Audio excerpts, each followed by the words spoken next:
Hello, everybody. Welcome back to Lisa on a podcast where I'm Lisa on to a certain topic for 15 minutes or more. Now, today, unfortunately, I am not able to do a video. So, if you're listening to this on YouTube or Spotify or Apple Podcasts, do not be surprised if you do not see like a little option letting you see the video version of it because I do not have one. Today, I really just kind of wanted to catch up, see how you guys are all doing. My last episode was my summer recap right before school started, and now school has officially been going on for, I believe, about 2 weeks. So, just catching up. For me, it is new. This whole semester I have online college classes, and it definitely is a pace yourself curriculum. And honestly, I'm surprised that as much as I give advice, I don't give a lot of academic advice because I feel as though I have went through a lot. I'm a senior. This is my last year. I am class of 2026, and I have taken a very diverse if I could really describe my grades as a portfolio, I really could. I started off my freshman and sophomore year really tackling as many electives as I could, that my senior and junior year I allowed it to be more of my prerequisites for my college classes, and really trying to simplify all that for you guys because I was really confused entering the whole college realm. A lot of my classmates that I know have taken college classes since sophomore year. They started taking them early junior year, that honestly their senior year is a breeze, and I know a lot of them that are even early grounding, and I know a lot of them that honestly literally will come to go to school for one class, and the rest of them are either online CCP or they have late arrival, etc., etc. The way that it works in my town is that we have a community college not too in the next town over of my town where they allow us to dual enroll in their classes alongside high school classes. The way that this works is if you do take college classes and get a good grade in them and whatever, not only will it boost your GPA, but it also can take over whatever core, I put in quotations, core classes you need to take. Like you could take an American history college class and that'll substitute your high school American history. Therefore, you don't have to take an high school American history class.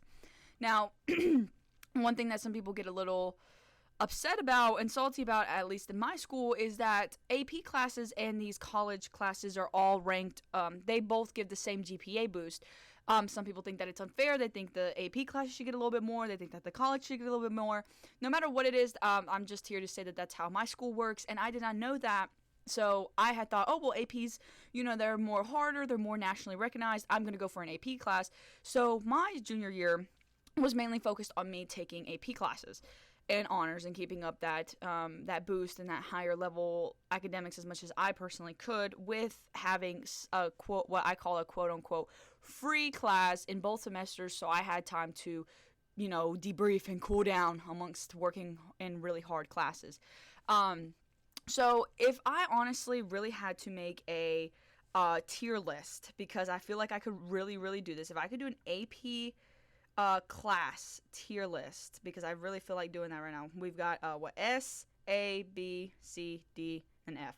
I'm only going to be talking about the classes that I've taken, and I do want to put an exclaimer out there that this 100% relies on the teachers at your school and how they work. I'm grateful that every AP I've taken has been with teachers I've already had some sort of experience with. Therefore, me meeting them in my AP class was not my first time meeting them, except like 2 of my teachers. But otherwise, I had already had previous experiences with the teachers, and I was like, you know what, I like this teacher so much that I'm willing to take an AP class of them.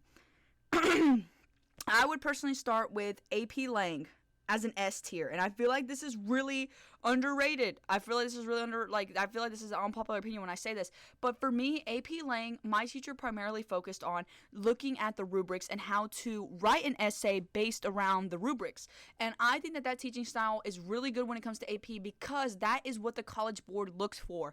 If you know how to master the rubric, you know how to write, and you know how to answer a question in the ways that they're looking for to give you a 5. That is the best way I could say it. It is a 5. Do not try to settle for no 4 or 3. Always try to aim and write and take this test as if you are going to get a 5, because getting a 5 is not that much different than getting a 4. If you really think about it, it's quite literally the writing portions that can really alter that 5 or 4 for you. In AP Lang, my teacher was really good at also making sure that we knew how to write really good. I mean, I'm trying to think of a vocab word, but I literally just woke up. But she really taught us in bigger vocabulary, and also vocabulary words that you kind of are supposed to learn for AP Lang, like juxtapositions and going a bit more in depth in logical appeals or logical fallacies, and being able to use that in your thesis, and being able to use that as your support, like, oh, well, why did this writer do a really good job at displaying the message that they did? Oh, because they used XYZ. And she really was able to teach us those, like, building blocks to be able to answer these questions. So honestly, I put AP Lang as a S tier because it also helped me become a better writer in all my other AP classes, and just being able to write with clarity. I would like to say I'm really good at talking, but when it comes to writing, I struggle, because then I'm just having a bunch of run-on sentences because I'm treating my writing as if I'm talking.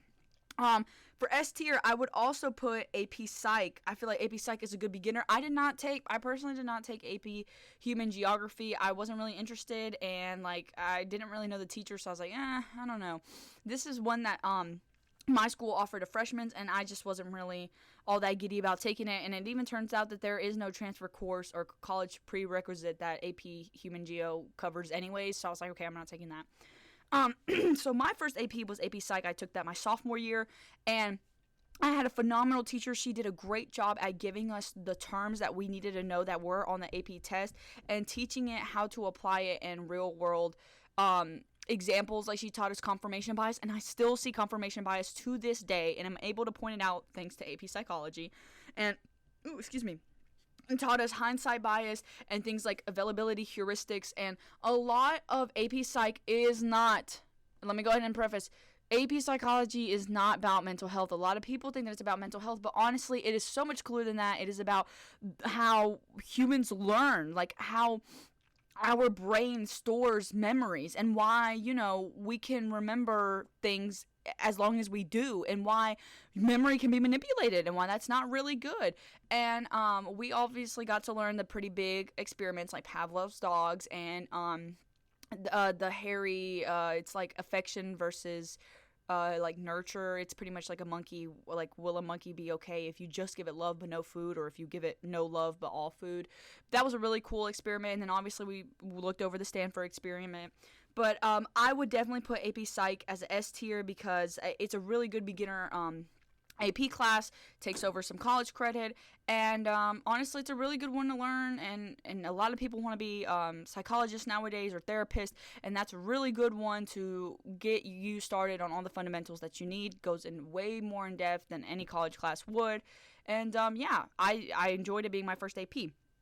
For A tier, I would definitely put AP Biology. Honestly, I would say AP Biology, and that's saying I'm still planning to take a couple more APs this year that I have not taken yet because they're in the spring. But I could speak for their curriculum and rank them in what I think that they're going to be for me. But AP Biology, I would definitely put in an A tier.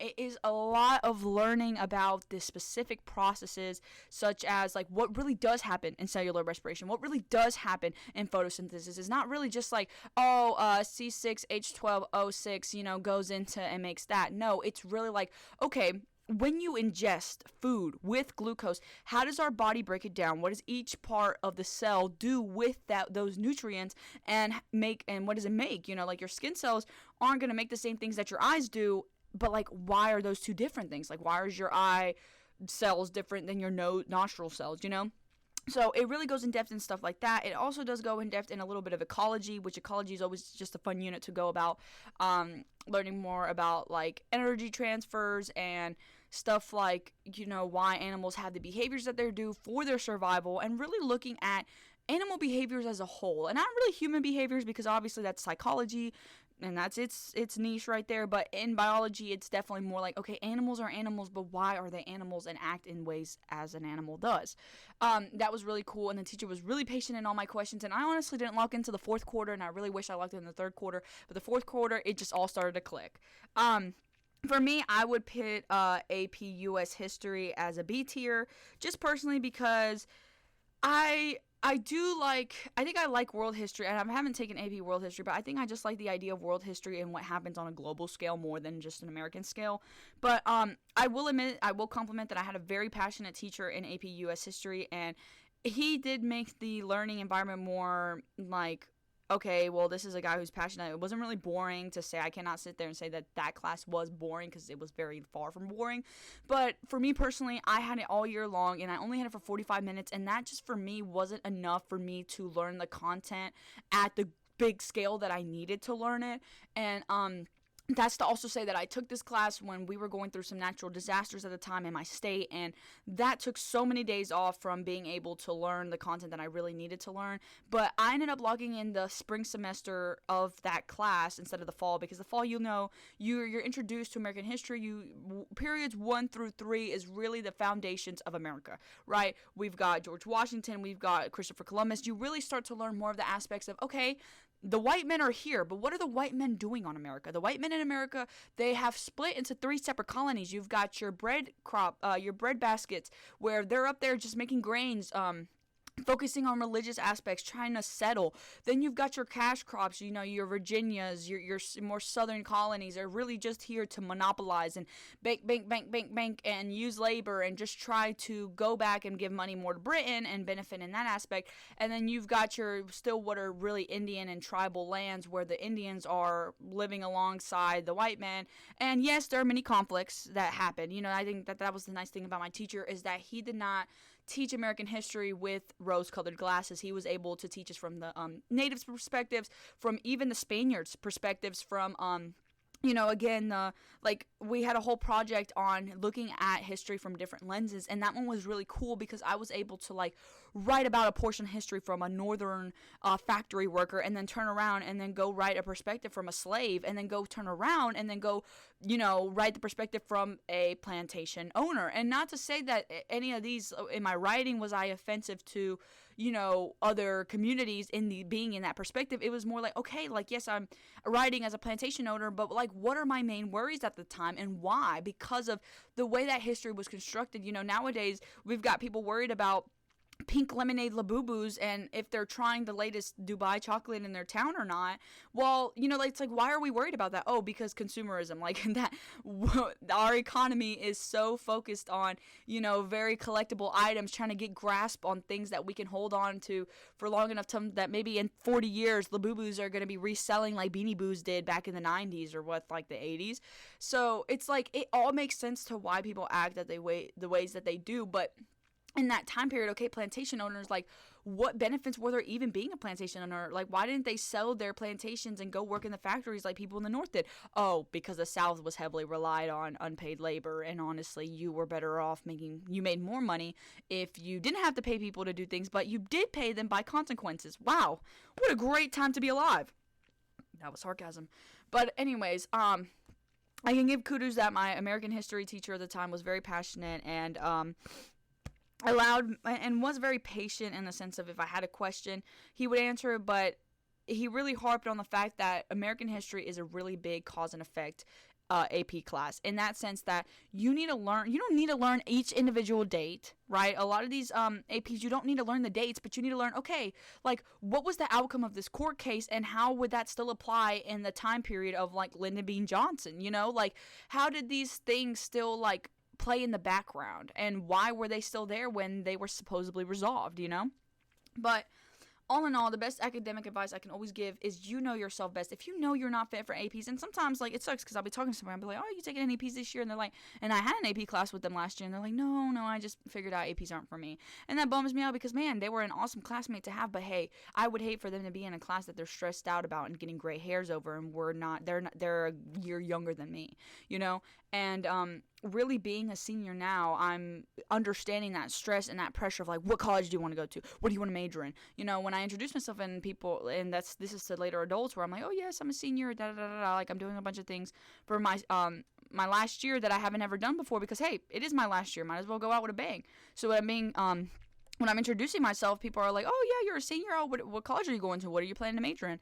And I'm able to confidently answer those there was a time period in my high school career where I couldn't have. There would be a time in my classroom, even last year, if you asked me, what do I want to go to, what college do I want to go to? I wouldn't have been able to confidently answer that, and now actually being not pushed down, but now the focus being more on, okay, now you got the college you want to go to. Have you written your essay? Have you filled out your Common App? Have you gotten your teacher recommendations? And all this and that.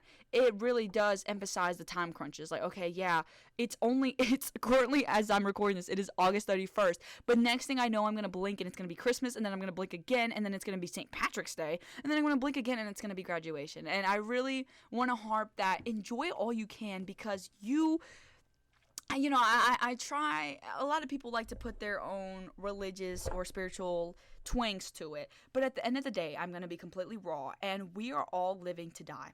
And I'm not trying to scare anybody when I say this, but if anything, use that as your superpower to be able to be authentically you. I think I harp that on, but to get away from that for a little bit, live life knowing that tomorrow isn't promised. And that's not to be depressed or suicidal or anything like that. If you struggle, that is completely fine. But no, at some point of your day, be able to recognize, you know what, I do struggle, but I'm stronger than that. I do struggle, but today is not showing me any signs of struggling. Let's get up and do something good. And good can be different to everybody. Maybe something that would be good for you right now is having a self-care day, while something good for me right now would be to getting my assignments done. So making the most of your day as you can. My mom sometimes is like, oh, like, Priscilla, you're always doing so much in a day. And it's like, yeah, because if today was my last day, at least I can, say, oh, I did XYZ. Like, example for yesterday, I golfed at 9 a.m. I woke up at 7:40 and I got up to go golf, and then that lasted me till lunchtime. Then I came home and went out, had my lunch. Then I went out and went to a baby shower for a coworker that was very impulsive. I was not invited or anything like that, but it was I'm very kind that it was a drop-in event that I was able to go out and support somebody else, even though I initially wasn't supposed to be there, and spend time, and then eat again, and spend time with people, with a new coming mother and an environment and a community who supported her, and I was a part of that, and I didn't get home till like 6 o'clock, and then I was able to sleep till today. So I like to do a lot of things in a day so I can be like, oh yeah, I did all this and all that. In the summer, I really utilize that with alongside having a job and wanting to focus on my athletics at the same time as also wanting to make sure I'm doing a good job at my job. And a job that I'm really grateful that I have an opportunity at, and a really supportive environment that, my bosses always give me those resources for support. If I really did need support, I know I could confidently go to one of my bosses, and I say bosses because I actually do have a lot in my summer job, but I'm able to approach either one of them with, if I am having a situation where I needed that support, I know that they would be receiving me with open arms, but also be able to close those arms around me for that support. And I'm really grateful every day that I have that summer job, whether it's a job I will have for every summer of my life. I cannot sit here and say, but I would really love to, and I would really love to continuously being around. Honestly, if I could give any kudos to anybody, it would be my head boss of my summer job, because she does a well and fabulous job at managing people. I'm really glad that was my first job opportunity, because honestly, I don't know if I've said this before, but if I were working at a place and I came on my podcast, I was like, I hate my job, I would quit. I would quit, because at that point, I'm not going to put myself through a job or management that I'm just miserable at for a paycheck, because I know my worth, and I may be worth, $15 an hour, but I'm also worth of good management. I'm also worth of having bosses and coworkers who appreciate me and value me, and I'm really glad that I get that at every job I've worked at. But all in all, I think people are going to miss you when you're gone. I think that's one of those things that I can come back to around and say, but people are going to say things like, I'm worth your time, but in reality, if you know that they're not, don't put yourself through it. Things like people will say, oh, well, you're not good enough for me, but then stick around. And it's like, hey, you want to bitch and moan and complain, but yet you're still here. And, honestly, I could think a lot of bosses think about that when they have, crappy teenagers doing a job for them. The teenagers are going to complain all day long, but the manager gets to sit back and be like, yeah, I'm filling out payroll for these crappy teenagers, but hey, the job is getting done at the end of the day. Don't be that guy. Don't be the guy saying, complaining and sitting back and kicking back in his chair, but also don't be the guy that is putting in a lack of effort just for the penny at the end of the day. And, all in all, to say that you will know when something's right for you. Tackle on every opportunity you can. And as always, stay awesome. I'll see you guys later.